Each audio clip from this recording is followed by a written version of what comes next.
সরকারের অবস্থান খুবই স্পষ্ট।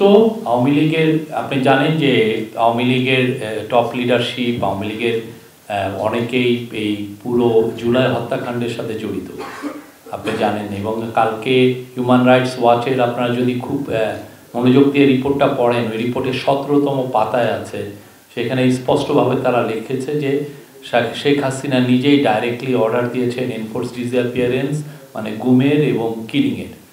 তো তারা অফিসারদের সাথে কথা বলেছে, অফিসাররা হিউম্যান রাইটস ওয়াচকে জানিয়েছে।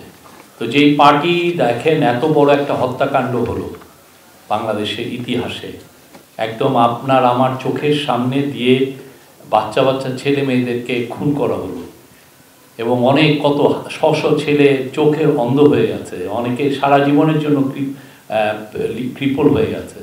তো তারপরে এদের মধ্যে তো কোনো অনুশোচনা নাই, রিমোর্স নাই, রিগ্রেট নাই।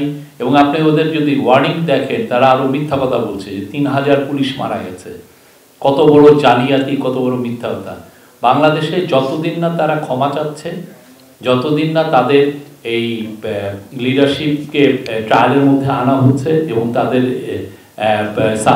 সাবমিট টু জাস্টিস, এবং তাদের যতদিন না তাদের অ্যাকাউন্টেবিলিটির মধ্যে আসছে, ততদিন তাদের কোনো প্রোটেস্ট করার আসলে করতে দেওয়া হবে না।